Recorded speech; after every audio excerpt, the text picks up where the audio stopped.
부모를 떠나 한 몸이 되라. 진정한 결혼 준비는 결혼에 대한 말씀의 원리를 붙드는 것. 청년들이 제게 결혼 주례를 부탁해 오면 먼저 만나서 물어봅니다. 결혼 준비는 잘했어? 그러면 다 잘했다고 그래요. 아마 대부분 혼수 준비나 살 집을 마련했다는 뜻인 것 같아요. 진정한 행복한 결혼을 위한 준비는 하나님의 말씀에서 찾아야 합니다. 그런 뜻에서 보면 준비 없이 결혼하는 부부들이 상당히 많이 있음을 봅니다. 그래서 행복한 가정에 대한 꿈을 갖고 결혼을 하지만 결혼하자마자 너무 불행해하는 젊은 부부들도 봅니다. 결혼 생활이 연애처럼 달콤하지 못한 이유는 말씀의 원리를 떠나니까. 이런 석양 속담이 있습니다. 연애는 단꿈이요 결혼은 꿈을 깨는 자명종이다. 실제로 정말 그렇다고 느껴집니다. 연애할 때는 단꿈을 꾸는 것 같은데 막상 결혼하고 나면 그 꿈이 다 깨어져 버리는 현상이 왜 일어나는 것일까요? 행복한 결혼은 마음에 소원한다고만 되는 것이 아니라는 것을 알아야 합니다. 행복한 결혼을 위해서 하나님께서 주신 부부와 가정의 원리에 대한 말씀에 좀 더 귀를 기울이고 그 말씀에 순종해서 살려고 애를 써야 하는데 실제로는 그러지 못한 경우가 많기 때문입니다. 부부 관계의 가장 중요한 원리는 부모를 떠나서 한 몸을 이루는 것. 도대체 결혼이라고 하는 것이 무엇입니까? 하나님은 부모를 떠나서 남자와 여자가 한 몸이 되는 것을 결혼이라고 정의하셨습니다. 여러분, 부모를 떠나셨습니까? 만약에 누군가가 여러분에게 당신 부부는 행복하십니까? 이렇게 묻는다면 아마 상당히 많은 분들이 그냥 씁쓸해한 웃음만 지으실 것입니다. 행복하게 살자고 결혼을 해서 지금까지 살아왔는데 정작 행복하냐고 물으면 행복하다고 대답을 못하는 까닭이 어디에 있습니까? 하나님께서 하신 말씀, 부모를 떠나 한 몸을 이루라, 한 육체가 될지라 하신 말씀을 우리 부부는 정확하게 실천하고 있는가 하는 것을 한번 점검해 보시라는 것입니다. 하나님이 말씀하신 대로 하시면 됩니다.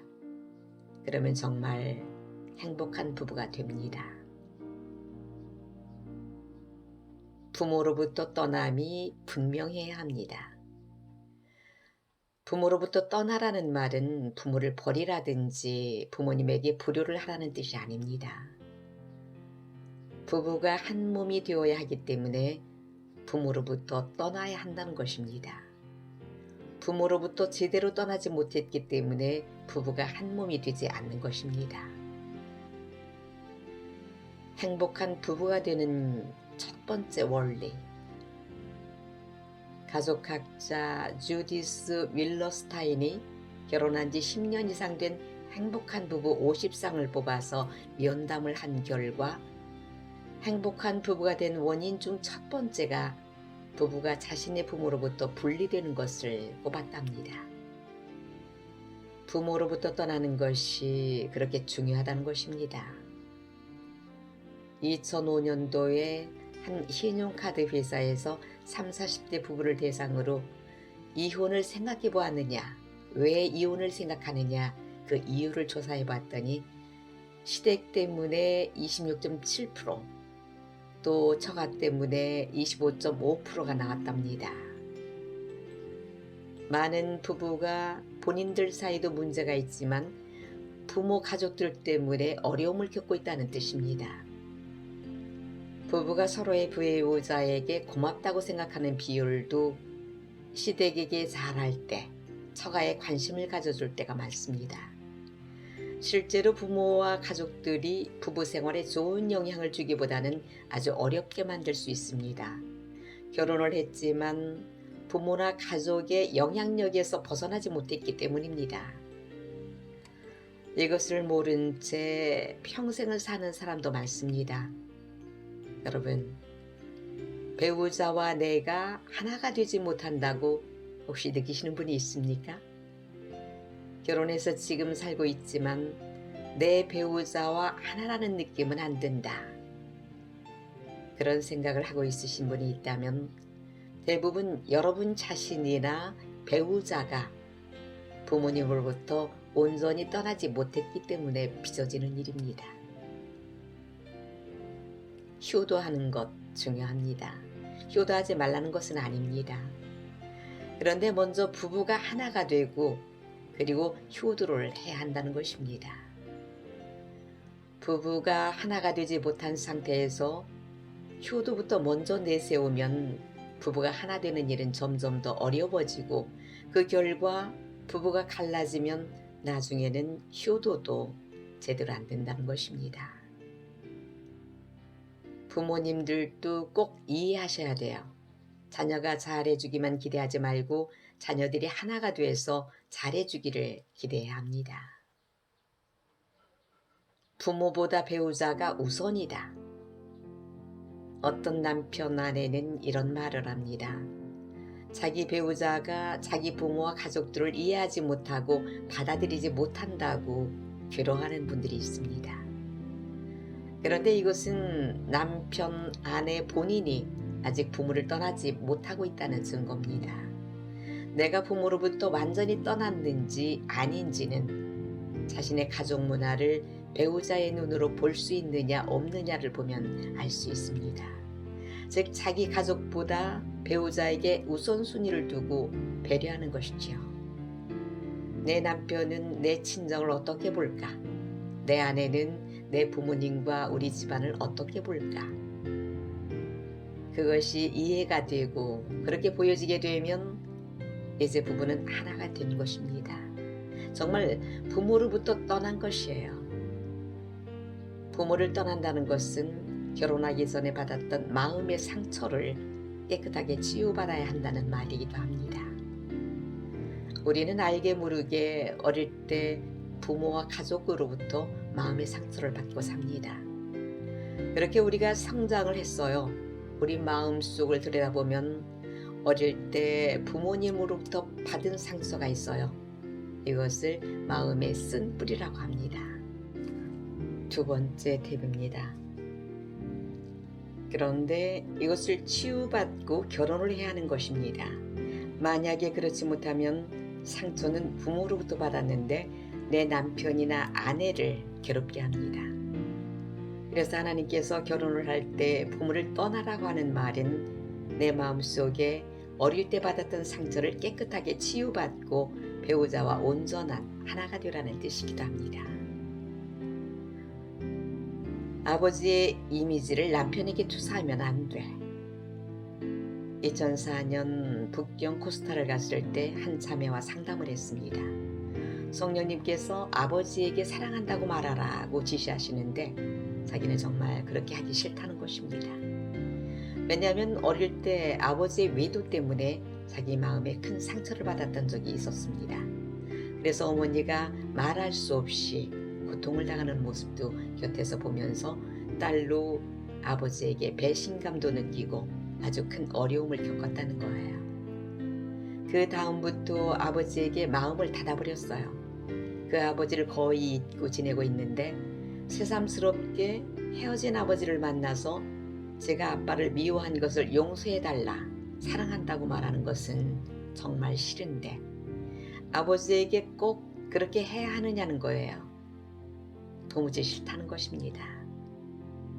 잘못은 아버지가 했는데 왜 내가 아버지에게 오히려 잘못했다고 해야 하고 아버지에게 사랑한다고 고백을 해야 되느냐고.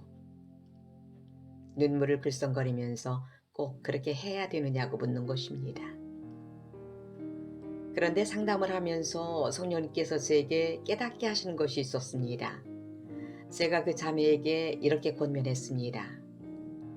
성령님께서 자매에게 아버지에게 용서를 구하고 사랑을 고백하라고 하는 것은 아버지를 위함이 아니고 자매의 마음을 치유하려 하심이에요. 앞으로 한 형제를 만나서 결혼을 하게 될 텐데 아버지로부터 받은 상처를 가지고는 그 형제를 괴롭게 할 뿐이기 때문입니다.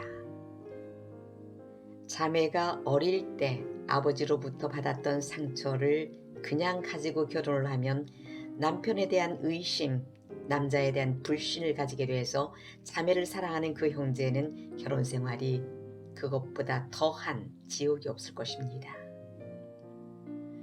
하나님께서 이제 자매의 행복한 결혼 생활을 위해서 아버지 문제를 해결하라고 하신 것입니다. 그래서 자매가 아버지의 허물을 예수님의 십자가의 사랑으로 용서하고 아버지 미워했던 것 고백하고 아버지의 용서도 받고 그리고 아버지를 사랑한다는 고백을 성령님께서 하시라는 대로 순종하세요. 그랬더니 그 자매가 펑펑 울었습니다. 그리고 아버지에게 사랑한다고 말하기로 결단을 했습니다. 어릴 적 응어리는 누구에게나 있습니다. 내적 치유가 필요합니다. 여러분, 어떤 때는 내 자신도 이해할 수 없는 내 안에 어떤 감정적인 응어리가 있다는 느낌을 받지 않습니까? 내가 왜 이렇게 하는가? 내가 왜 이렇게 화가 나지? 내가 왜 이렇게 슬프지? 나는 왜 이렇게 행동을 할까? 여러분 스스로가 이해하기 어려운 어떤 감정적인 응어리가 있다면 한번 잠잠히 생각해 보는 시간을 가지셔야 합니다. 이 감정이 언제부터 시작이 된 것인가? 이 마음이 언제부터 내 안에 자리 잡은 것인가? 여러분이 정말 주님께 그것을 보여달라고 기도하면서 여러분의 삶 전체를 한번 돌아봐야 됩니다. 그러면 주님께서 그것이 언제 어떤 사건과 관련이 있다는 것을 깨닫게 해주실 것입니다. 아마 여러분들은 까맣게 잊어버렸던 옛날 이야기일 수도 있습니다. 그런데 대부분은 어릴 때 부모님과의 관계, 가정에서 있었던 문제들이에요. 그렇다면 여러분은 그 사건을 철저하게 주님과 함께 그 사건을 보고 또 보며 주님의 섭리로 이해하십시오. 그리고 배우자와 함께 나누십시오. 그러면 여러분은 그 사건에서 풀려나게 되고 그 사건으로 인해 만들어진 상처들은 힘을 잃어버리게 됩니다. 이것이 결혼 준비입니다. 부부가 하나 되는 일 대단히 중요해요. 그래서 부모를 떠나라고 할 때 과거의 부모로부터 받은 부정적 감정으로부터 떠나야 함을 의미합니다. 부부가 진정으로 한 몸이 되어야 합니다. 아내들이 남편들에게 가장 대표적으로 느끼는 불만은 남편이 자신의 말에 귀를 기울이지 않는다는 것입니다. 남편은 보통 아내가 말을 시작하면 첫 마디만 들으면 벌써 내용을 다 안다고 생각합니다. 대단한 착각이지요. 그 다음 말은 안 들어도 뻔하다고 생각합니다. 그리고 곧바로 남편은 해결책을 제시합니다. 그러면 이렇게 해, 저렇게 해. 그러면 아내는 그냥 속이 터지려고 하는 것이죠. 그러니까 남편은 아내를 위해서 해결책을 잘 제시해 줬는데도 아내가 속상해하고 힘들어하는 것을 보고 남편은 더 어리둥절해야 합니다. 아내가 왜 자기 말에 귀를 기울이지 않느냐고 몇 번이고 말을 해도 남편은 알아듣지 못하고 같은 일을 되풀이합니다. 남편들이 아내들에게서 가장 많이 느끼는 불만은 아내가 늘 자기를 변화시키려고 한다는 것입니다. 여자는 남자를 사랑하고 자기 사람이라고 여기면 남자를 조금이라도 나아지게 해야 한다는 역사적인 사명감을 느낍니다. 그래서 즉시 남편 개조위원회를 조직해서 끊임없이 남편에게 할 일을 일러주고 도움을 제공하려고 듭니다. 그런데 남편은 그것을 조금도 고마워하지도 않고 오히려 불만인 것을 보며 아내는 이해를 할 수가 없는 것이에요. 이것은 모두 서로를 이해하지 못하기 때문에 나오는 것입니다. 서로 너무 몰라서 그런 것입니다. 아내는 남편이 요청하지도 않은 조언을 해주는 것이 남편에게는 얼마나 비판적이고 불쾌하게 들리는지 알아야 합니다. 남편은 아내가 부탁하지도 않은 조언을 하면 어린애 취급을 한다고 느껴요. 내가 그것도 모를까봐, 내가 그것도 안 할까봐 이렇게 이야기를 하는가 하고 아주 자존심이 확 상합니다. 남편은 아내 말 들어주는 것이 아내를 사랑하는 것임을 명심해야 됩니다. 그래서 아내가 무슨 말을 하려는지 알아도 끝까지 들어야 한다는 것입니다. 또 어떤 경우는 아내가 말하는 것이 전혀 타당하지 않다고 느끼더라도 또 즉시 해결 방안이 머리에 떠올랐다고 하더라도 끝까지 들어줘야 한다는 것입니다. 왜냐하면 아내는 자기의 느낌을 함께 나눔을 통해서 사랑과 만족을 느끼는 존재이기 때문입니다. 아내는 말의 내용보다 느낌을 통해 비로소 만족감과 사랑을 느끼게 됩니다. 그러니까 남편은 아내가 말을 하고 싶을 땐 끝까지 들어줘야 한다는 것입니다. 그러면 듣기만 한 것인데도 아내가 그것을 고맙게 생각한다는 것입니다. 아무 내용이 없는 말이라도 관심 있게 듣는 척이라도 해야 합니다. 세 번째 팁입니다.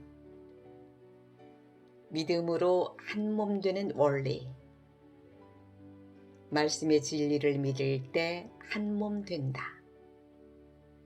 여러분, 남편과 아내가 한 몸을 이루는 과정에서 반드시 거쳐야 할 것이 서로 다른 점을 이해하는 것입니다.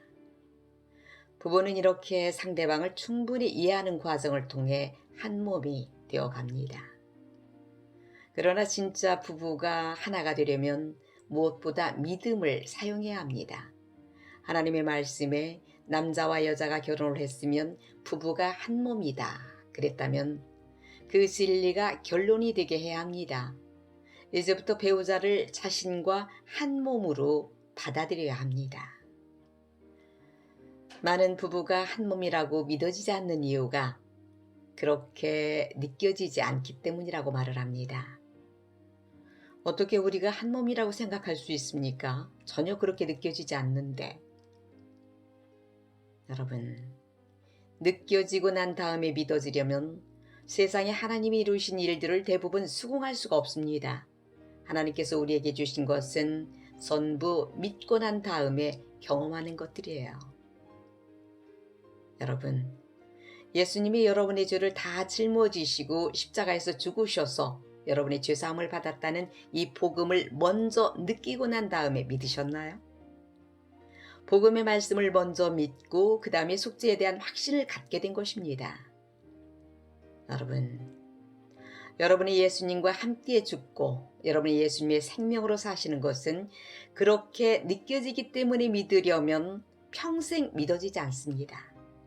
그 진리를 먼저 믿고 그것이 내게 이루어졌다는 사실을 경험으로 후에 차차 알게 되는 것입니다. 교회가 한 몸 되는 것도 믿음으로 하나 된다. 여러분, 교회는 예수님의 몸이라고 그랬는데 예수님과 우리 교회가 한 몸같이 느껴지십니까? 그렇지 않으실 것입니다. 왜요? 아직 완전하지 못하고 부족한 사람들이 모였기 때문입니다. 그러나 여러분, 먼저 믿음이 필요해요. 예수님과 우리 교회가 하나이다 하는 것을 먼저 믿어야 합니다. 그리고 그 믿음의 경험이 뒤따라오는 것이에요. 여러분, 우리 성도들끼리도 우리가 서로 한 몸이지 않아요? 그런데 전혀 한 몸이라고 느끼지 않으시는 분이 있을 것입니다. 나는 저 집사와 한 몸 되는 것 끔찍해. 이런 생각을 하신 분도 있으실 거예요. 먼저 그것을 믿음으로 받아들일 필요가 있어요. 나는 온 교우들과 한 몸이다. 그 다음에 하나 되는 경험이 뒤따라오는 것입니다.